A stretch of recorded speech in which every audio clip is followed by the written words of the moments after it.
I bought a condo in secret, then caught my daughter-in-law giving a tour to her family. The master suite is mine, my mom can have the room next door. I waited for them to leave, changed every lock, and installed security cameras. What the cameras captured left me speechless. Before we continue, I just want to say thank you for taking the time to hear my story. If you're comfortable, let me know where you're listening from and what time it is where you are. Now let me tell you my story. The scent of yeast rolls and honey-glazed ham should have been a comfort. A familiar Sunday anchor in the ever-drifting sea of my retirement. For 40 years, that smell meant family, laughter, and a house brimming with life. But today, sitting at the head of my long, polished dining table, it felt like a trap. The air in my 5-bedroom home in the quiet suburbs of Atlanta was thick with a sweetness that had turned cloying, a pressure that had been building for months. "This ham is just divine, Loretta," my daughter-in-law Jasmine said, her voice as smooth and glossy as her professionally done manicure. She held a wine glass with a practiced elegance that always made me feel a little homespun. "You have a gift. Truly." I offered a tight smile. "It's the same recipe I've used for 20 years, Jasmine. Your husband grew up on it." My son Andre looked up from his plate and grinned. A familiar, easygoing smile that always tugged at my heart. "And I've got the waistline to prove it, Mom." He was a good man, my Andre. Kind, creative, with a heart as big as the Georgia sky. But in the 3 years since he'd married Jasmine, a certain softness had crept into him, a tendency to smooth over conflict rather than face it. He saw his wife's ambition as drive, her materialism as good taste. I saw it as a slow-acting poison. Jasmine reached over and patted his hand, her diamond ring catching the light from the chandelier overhead. "Don't be silly, baby. You're perfect. We just need to make sure your mom is taken care of. That's all. This big old house, it's a lot for one person." There it was, the opening salvo in a battle I was tired of fighting. Ever since my husband Robert had passed away 2 years ago, this had become Jasmine's favorite topic.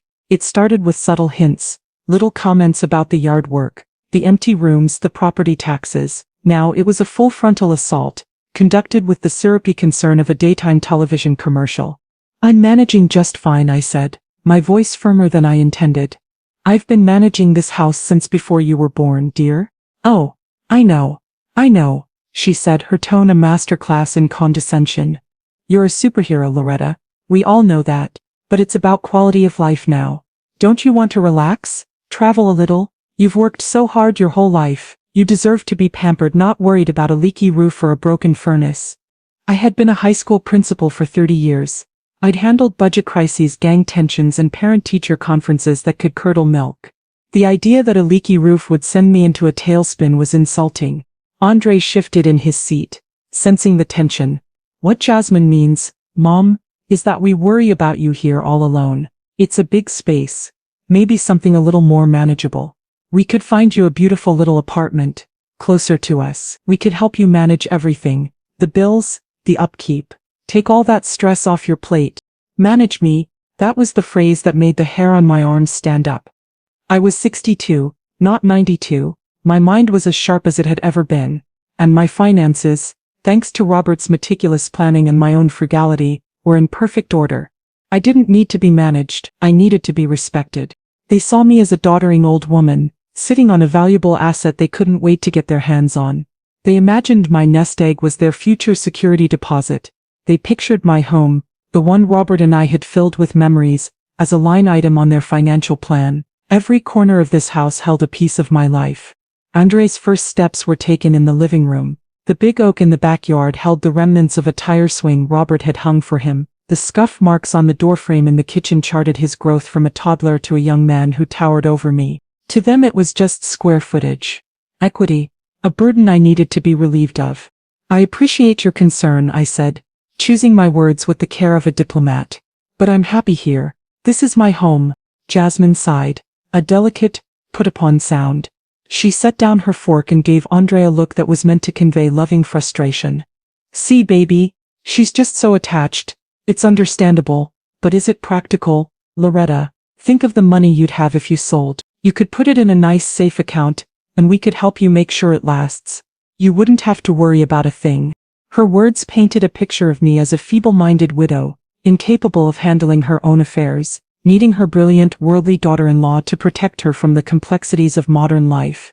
It was a masterpiece of manipulation, wrapped in the language of love. Andre, my sweet conflict-averse, Andre, just nodded along believing he was being a good son. He didn't see the calculation in his wife's eyes. He didn't see that this wasn't about my well-being. It was about their enrichment.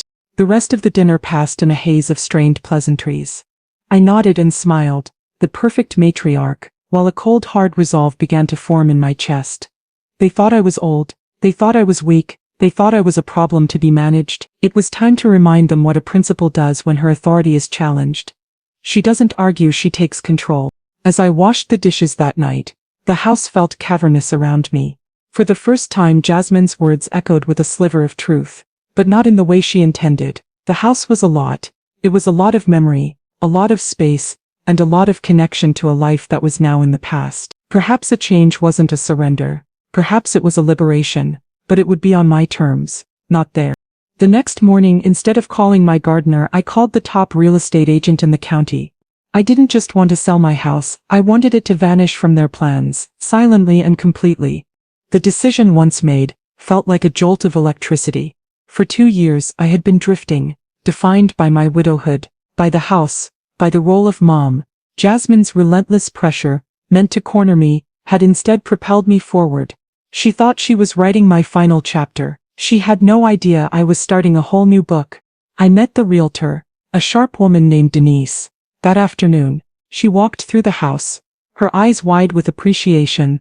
"This is a gem, Loretta. The market is hot. We can have this sold in a month. Maybe less. There's one condition," I said, my voice steady. "This has to be a private sale. No sign in the yard, no public open houses. I don't want my family to know until the ink is dry." Denise raised an eyebrow but nodded. "Discretion is my middle name. We'll market it to our exclusive list of buyers. Consider it done." While Denise handled the sale of my past, I began to build my future. I spent hours online, not looking at the depressing senior living communities Jasmine kept sending me links to, but at the gleaming new high-rises in Buckhead. I wasn't looking for a place to quietly fade away. I was looking for a fortress, a command center, a place with a view. I found it on the 25th floor of a sleek glass tower. A 2-bedroom corner unit with floor-to-ceiling windows that looked out over the entire Atlanta skyline. It was modern, bright, and utterly mine. It was a place where no one could tell me I was taking up too much space. The sale of the house went through faster than I could have imagined. A young family, eager for good schools and a big yard, paid my asking price without a single quibble. The closing was a quiet, surreal affair. I signed the papers, handed over the keys to a life I had treasured, and felt not a pang of sadness, only a thrilling, terrifying sense of freedom. The money, a sum that would have made Jasmine's eyes pop, was wired directly into a new bank account at a new bank, an account my son knew nothing about. I paid for the condo in cash, a clean transaction that left no paper trail for prying eyes. I arranged for my most precious belongings, Robert's desk, my mother's china, a lifetime of photo albums to be moved into a secure climate-controlled storage unit. My plan was simple. I would spend a week or two getting the condo set up, a quiet period of transition. I would buy new furniture, hang new curtains, and breathe the filtered air of my new life. Then, and only then, would I invite Andre and Jasmine over. I would serve them tea in my sun-drenched living room, and calmly inform them that their services in managing me would no longer be required. I imagined the look on Jasmine's face, a delicious mix of shock and fury. That fantasy was my fuel. The condo was a blank canvas. The walls were a crisp, clean white. The floors were a pale oak. The only sound was the gentle hum of the central air. It was perfect. I had a few days before the movers were scheduled to bring the essentials I'd kept out of storage, and a week before my new furniture was set to arrive. I decided to spend the afternoon at the condo with a tape measure and a notepad, planning the layout, dreaming of where my new life would fit. I took the sleek, silent elevator up to the 25th floor, my heart humming with a quiet joy I hadn't felt in years. This was real. This was mine. I walked down the plushly carpeted hallway, the air smelling of new paint and possibility. As I neared my unit, 25B, I heard something that made me freeze. Laughter. Not just any laughter. A familiar high-pitched laugh that belonged to my daughter-in-law. My blood ran cold. It wasn't possible. No one knew about this place. I must have been mistaken. It was probably a neighbor. But then I heard another voice. Older, coarser. Girl, you really did it this time. This is fabulous. Pamela, Jasmine's mother. I crept closer, my sensible shoes making no sound on the thick carpet. The door to my condo was slightly ajar, my heart hammered against my ribs. Through the narrow opening, I could see them, Jasmine, standing in the middle of my empty living room, her arms spread wide as if she were embracing a kingdom. Next to her was her mother, Pamela, a woman who always looked at me with a mixture of envy and pity. And behind them, her younger sister Keisha, filming everything on her phone. My mind raced, trying to make sense of the impossible. How did they get in? How did they even know this place existed? I pressed my ear closer to the door, my breath held tight in my chest. Jasmine's voice floated out into the hallway, dripping with a triumphant, proprietary tone. I told you, Mama. It's perfect. The view is to die for. So this is it. She really just gave it to you, Keisha asked, her voice full of awe. I leaned in, desperate to hear the answer, to understand the lie she was spinning. Jasmine let out a theatrical sigh. Well, not gave, Keisha. Don't be crude. I had to be very persuasive. Loretta is just so fragile right now, and she was overwhelmed by the big house. I convinced her that the best thing for her financial security was to invest in this property under our name. We'll manage it for her, of course. It's a win-win. She gets the peace of mind and we get a little slice of the good life. My fists clenched at my sides. The sheer audacity of the lie was breathtaking. She had painted me as a dotty old woman she had cleverly maneuvered into buying them a luxury condo. Pamela walked over to the floor-to-ceiling windows, her hands on her hips. Well, you played this smart, baby girl. Real smart. So which room is mine when I come to visit? The question hung in the air, and Jasmine's answer was the blow that shattered my disbelief and replaced it with a diamond-hard rage. She turned, a queen surveying her domain, and pointed towards the 2 bedrooms. So, this will be our living room, obviously. I'm thinking a big white sectional right here. And the master suite is mine, of course. It has the walk-in closet. My mom can have the room next door when she stays with us. Loretta was so sweet to give us this place. We're moving her into a lovely senior community just outside the city next month. I recoiled from the door as if I had been physically struck. The words echoed in my head. The master suite is mine. My mom can have the room next door. Moving her into a lovely senior community. They weren't just planning to take my condo. They were planning to dispose of me, to shuttle me off to some depressing beige facility while they lived out their champagne fantasies on my life savings. Keisha squealed with delight. Oh my God, Jess. You're gonna be living in Buckhead. We have to throw a housewarming party. Of course we will, Jasmine said, preening for her sister's phone. But we have to handle the Loretta situation delicately. Andre is still a little sensitive about it. He thinks we should let her stay here for a while. Can you believe it? So sentimental. I told him it's for her own good. She needs to be around people her own age with supervised activities. Supervised activities. The phrase dripped with such condescension it made me want to scream. I had supervised an entire high school. I had balanced multi-million-dollar budgets. And this vapid, greedy child was talking about putting me in a place with scheduled bingo and chair yoga. My first instinct was to burst through the door, to unleash a torrent of fury that would peel the paint from the walls. I wanted to see the shock on their faces, to watch their smug satisfaction curdle into fear. But as the rage washed over me, a lifetime of strategic thinking took its place. I wasn't a screaming teenager. I was Loretta Jackson, a principal, and a principal knows that a public outburst is a loss of control. True power lies in strategy, in patience, in letting your opponent walk right into the trap you've meticulously set. So I waited. I stood there in the hallway, my back pressed against the cool wall, my heart a cold, heavy stone in my chest. I listened as they chattered on about renovation plans, about new furniture, about the parties they would throw. They were picking out paint swatches for walls they would never own, planning a life they had stolen in their minds. Finally, after what felt like an eternity, I heard them gathering their things. All right, let's go get some celebratory brunch, Jasmine announced. I know the perfect spot. I held my breath as the door swung open. I flattened myself against the wall in the alcove opposite my condo, praying the shadows would hide me. They spilled out into the hallway, laughing and giddy, their minds already filled with visions of their stolen future. They didn't even glance in my direction. They were too absorbed in their victory to notice the vanquished queen standing just a few feet away. I watched them walk to the elevator, their triumphant laughter echoing down the hall. The moment the elevator doors whispered shut, I moved. I didn't cry. I didn't tremble. The shock had been cauterized by a pure, cold fury. My mind was crystal clear. A battlefield where a plan of action was already snapping into place. I pulled out my phone, my fingers moving with a speed and precision that surprised me. I didn't call Andre. I didn't call a lawyer. I called a 24-hour locksmith. Yes, I said, my voice low and steady. I need an emergency lock change for a new property, and I want your best, most high-security deadbolts. The kind that can't be picked, can't be bumped, can't be bypassed.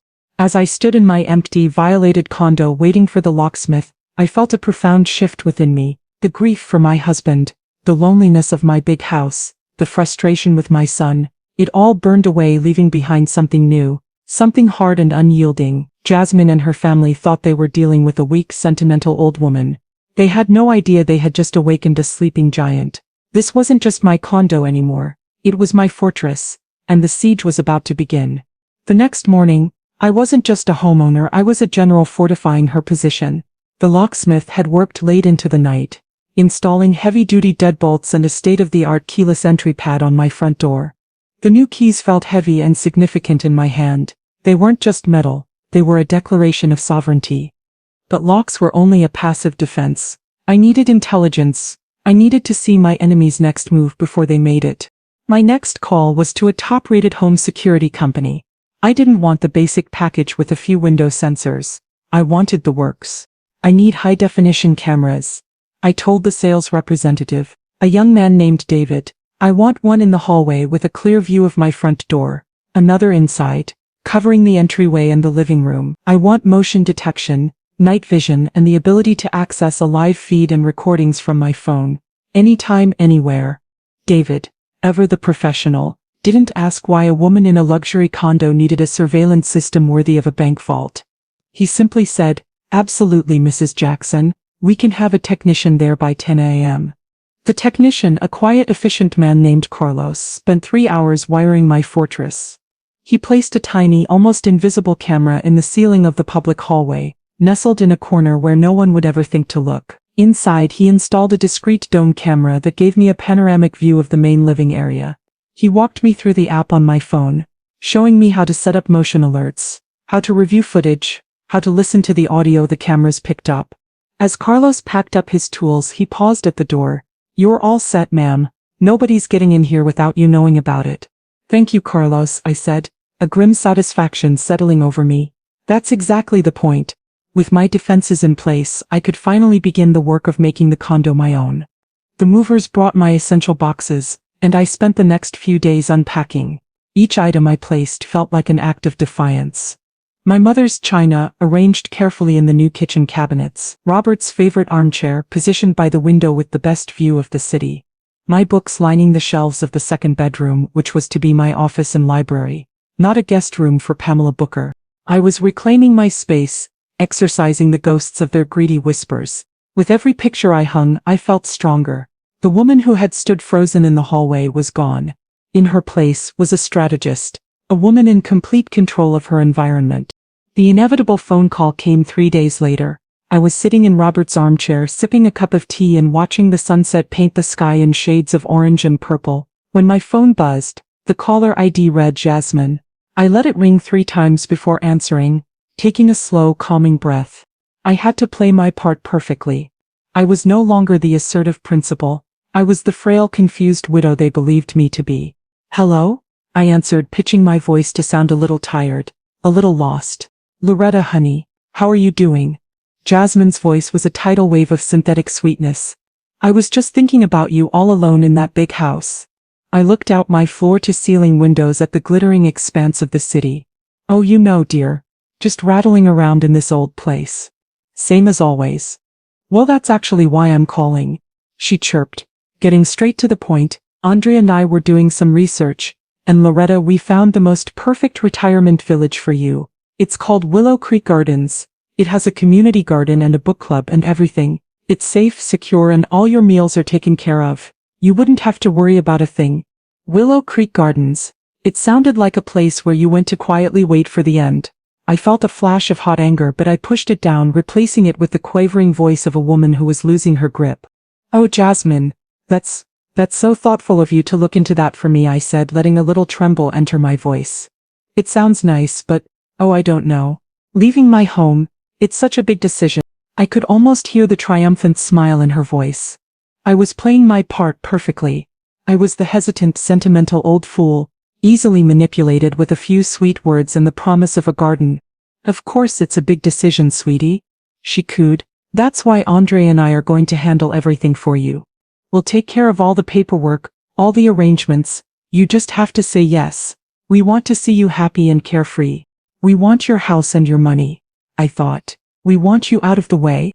Let me think about it, dear, I whispered. My mind is just so muddled these days. It's a lot to process. You do that, Loretta, she said, her voice dripping with satisfaction. We'll talk again soon. Just know that we are taking care of you. I hung up the phone, my hand steady. I looked at the security app at the clear, crisp image of my empty, silent hallway. She thought she was taking care of me. She thought she was in control, but I was the one watching. I was the one waiting, and I knew with every fiber of my being that they would not wait for my permission. They would make their move soon, and my cameras would be waiting. A week passed. It was a strange, tense period of calm before the storm. I continued to settle into my new life, a ghost in my own home, a secret resident of the life they thought they had stolen. I ordered furniture online, arranged for utilities to be put in my name, and systematically untangled every financial thread that connected me to my son. Each action was a quiet snip of the scissors, cutting myself free. The motion alert came on a Tuesday morning. It was a cheerful little ping from my phone, a sound that made my heart leap into my throat. I was at a cafe a few blocks away, enjoying a latte and a croissant, a small luxury of my new life. I quickly opened the security app. My screen filled with the live feed from the camera in the hallway. The image was perfectly clear. There they were, Andre and Jasmine, standing in front of my door, and behind them Pamela and Keisha. They weren't empty-handed. They were carrying cardboard boxes, filled to the brim. Andre had a strained look on his face, a deep unease in his eyes. But Jasmine was beaming. She looked like a conqueror arriving to claim her spoils. They were attempting a hostile move-in. The sheer unmitigated gall of it left me breathless. They weren't just planning to take my home. They were physically trying to occupy it, to plant their flag in my territory, assuming I was too weak or too stupid to stop them. I watched my latte forgotten as Jasmine fished a key from her purse. It glinted under the hallway lights. A key. How in God's name did she get a key? The question burned in my mind. A fresh wave of betrayal washing over me. But there was no time to dwell on it. The show was starting. Jasmine inserted the key into the brand new high-security lock. She turned it with a confident flick of the wrist. Nothing happened. The deadbolt, my beautiful unmovable deadbolt, held firm. Her smile faltered. She jiggled the key, a flicker of annoyance crossing her face. She pulled it out, examined it as if it had personally offended her, and tried again. Still nothing. What's wrong? Pamela asked, her voice a reedy whine. I don't know, Jasmine snapped, her frustration growing. It was working last week. Last week. The words hit me like a ton of bricks. She'd had a key made from a spare she must have gotten from the leasing agent, or a contractor. She had been in my home, my sanctuary, even before the tour. Jasmine then turned her attention to the keypad. It's fine. The agent gave me the master code just in case. She confidently tapped a sequence of numbers onto the sleek black surface. The keypad beeped once, then flashed a single defiant word in glowing red letters: access denied. The color drained from Jasmine's face. Her triumphant smile had completely vanished, replaced by a mask of pure ugly rage. This was not part of her plan. The world was not bending to her will, and she couldn't stand it. What is going on? She seethed, turning to Andre. Did you talk to her? Did she do something? Andre, who had been standing back looking deeply uncomfortable, just shook his head. I haven't spoken to her since Sunday, Jas. You know that. Jasmine let out a furious growl and did something that shocked even me. She started banging on the door with her fist, like a spoiled child throwing a tantrum. Loretta, are you in there? Open this door. Of course, I wasn't in there. I was miles away, watching her unravel on a 4-inch screen, a grim smile touching my lips for the first time that morning. The fortress was holding, the walls were secure, and now it was time for the master of the castle to listen in. I tapped the audio icon on the app, and their frantic, angry voices filled my ears. Andre pulled out his phone, his face etched with worry. I'm calling her. Something's not right. She wouldn't just change the locks. Oh, my sweet naive boy. You have no idea what your mother is capable of. As Andre moved a few feet down the hall to make his call, trying to get a better signal, Jasmine turned to her mother. She clearly thought she was out of earshot, but this was a private family conference. She lowered her voice to a conspiratorial whisper, a venomous, ugly sound, and the high-definition microphone on my hidden camera, my silent little sentinel, captured every single word. Don't worry, Mama. Jasmine hissed, her perfectly applied lipstick twisted into a sneer. This is just a hiccup. She's probably having one of her senior moments. As soon as we get her moved out and settled at Willow Creek, we'll have full control. Pamela looked worried, clutching a box labeled Jizz shoes to her chest. But what if Andre backs out? He looks nervous. Jasmine waved a dismissive hand, her bracelets jangling. Andre is a co-signer on her main bank account. I made sure of that last year, for emergencies. He's too soft to stop me from using her money to manage her expenses. He'll do what I tell him to do. Once we have access to that money, this place is just the beginning. The real money is in her investment portfolio. Robert left her a fortune. I felt the air leave my lungs. I sat bolt upright in the cafe, the world around me fading into a dull roar. A co-signer, my son, on my main account. I remembered the meeting at the bank last year. Jasmine had insisted on it. She said it was for my protection, in case I had a medical emergency and couldn't access my own funds. She had called it responsible planning, and I, wanting to keep the peace, wanting to believe in the goodness of my son's wife, had agreed. Andre had sat there, nodding along, believing he was helping his mother, but he wasn't helping me. He was handing his wife the keys to my kingdom. The camera captured the greedy light in Pamela's eyes. It captured Keisha nodding eagerly, a willing accomplice to the theft of my life. And it captured the cold, hard certainty on Jasmine's face, as she laid out her plan to strip me of everything I owned. My hands were trembling, but not with fear. It was rage. A pure, clarifying rage that burned away any last shred of doubt, any lingering affection I might have had for the woman my son had married. She hadn't just disrespected me.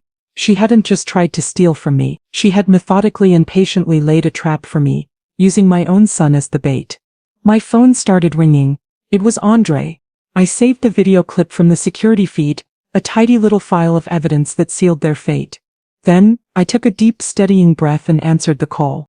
Mom, thank God. Are you okay? We're here at the new place. The door isn't opening. Did you change the locks? His voice was a jumble of confusion and concern. My voice when I spoke was as calm and cold as a winter morning. Andre, I said, cutting through his panicked chatter, put your phone on speaker. There's something your wife and her mother need to hear. There was a moment of hesitation. I could hear Jasmine whispering furiously in the background. Don't do it. Put it on speaker, Andre. Now. My tone was not a request. It was the command of a principal who was done with games. I heard a click. You're on speaker, Mom. What's going on?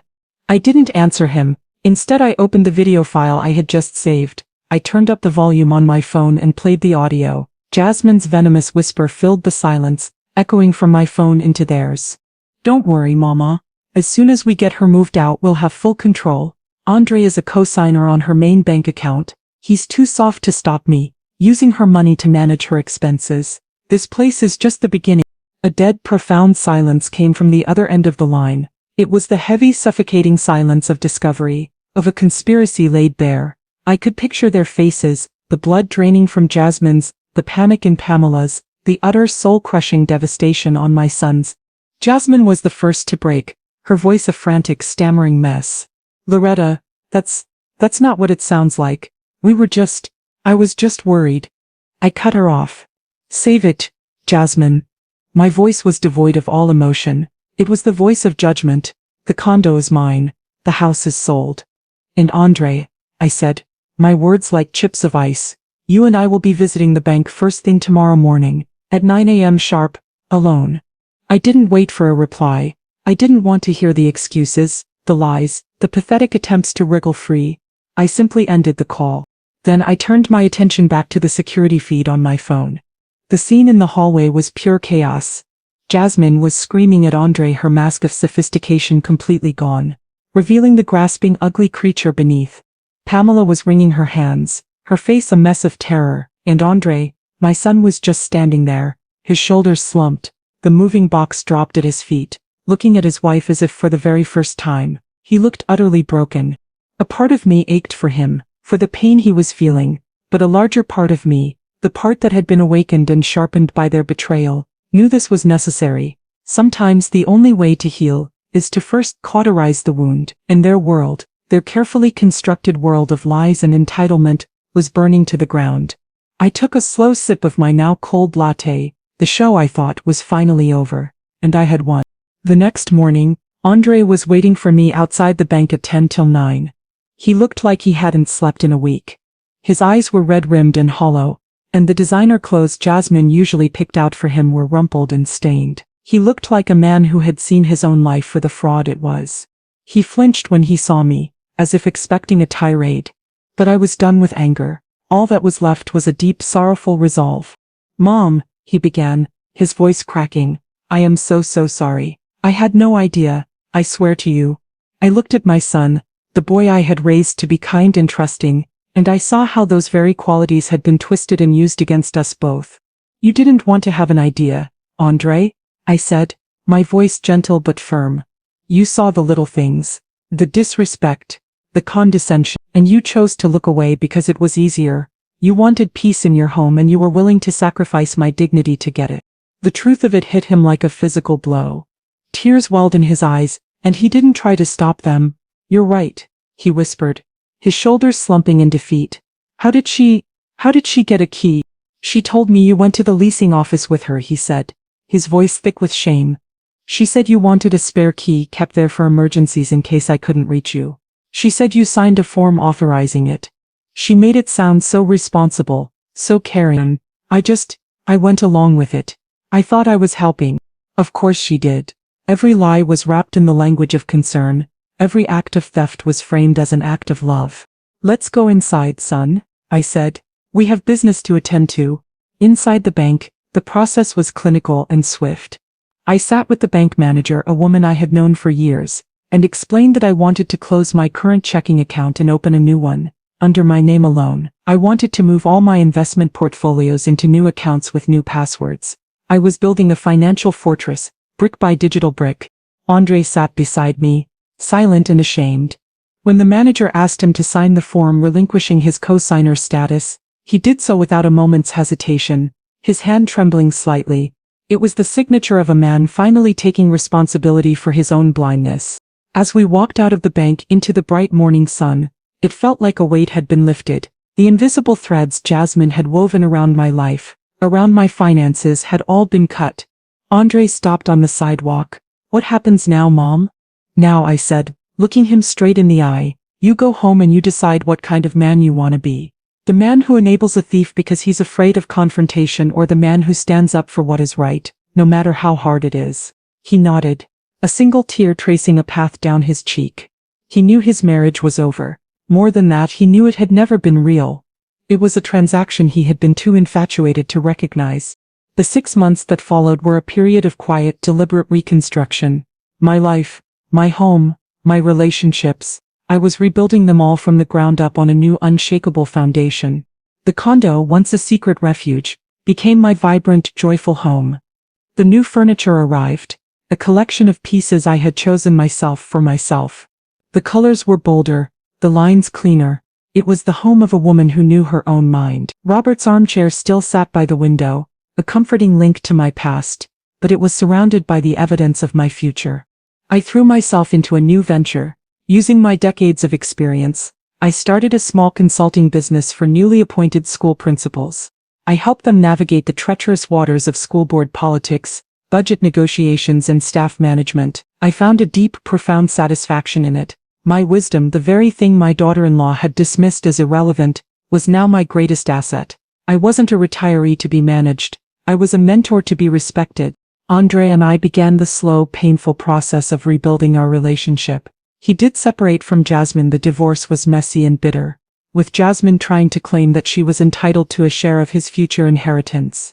A claim that was swiftly laughed out of court. He started therapy. He began to unpack the years of his own passivity, to understand how his desire for an easy life had made him complicit in his wife's schemes. Our Sunday dinners started again, but they were different now. The conversations were honest, sometimes painfully so. There were no more secrets, no more unspoken tensions. He was learning to be the man I always knew he could be, and I was learning to see him not just as my son, but as a man finding his own strength. He never asked me for a penny. He moved into a small apartment, sold the expensive car Jasmine had insisted on, and began to live within his own means. He was finding his own worth separate from his wife's ambitions and his mother's wealth. One sunny afternoon, as I was preparing for a client meeting, my phone buzzed with a text from him. It was a link to an article. Local influencers' lavish lifestyle revealed to be funded by fraud. Jasmine's carefully curated online world had come crashing down. An anonymous source.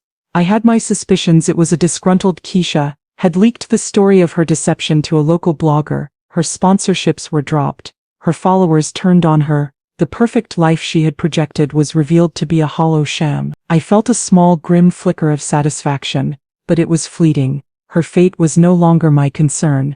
I was too busy building my own. My life was full. I had my work, new friends from the consulting world, and a son who was finally becoming a true partner in our relationship. The fortress I had built to protect myself had become a vibrant open home. I was on my balcony one evening, a glass of iced tea in my hand, watching the lights of the Atlanta skyline begin to twinkle on one by one. The view from the 25th floor was magnificent. It was a view of a world of possibilities. I thought about Jasmine and her family. They had looked at me and seen an ending. They saw a woman whose best years were behind her, a resource to be drained, an obstacle to be moved. They had tried to put me in a box, a small manageable container labeled, old, frail and irrelevant. Their mistake was thinking I would quietly climb inside. Their pressure hadn't crushed me. It had compressed me. It had turned all my years of experience, all my quiet strength, all my love for my family into something dense and unbreakable. A diamond. By trying to write my final chapter, they had forced me to start a new volume. They had wanted to take my legacy, but they had ended up cementing it. I was not just Robert's widow or Andre's mother. I was Loretta Jackson, the woman who had built her own fortress and now ruled her own kingdom. The city spread out before me, a glittering tapestry of a million lives, a million stories, and mine, I thought with a deep, peaceful certainty, was far from over. I raised my glass to the skyline, to the future, to the unshakable knowledge that I was finally completely and unapologetically the master of my own magnificent view.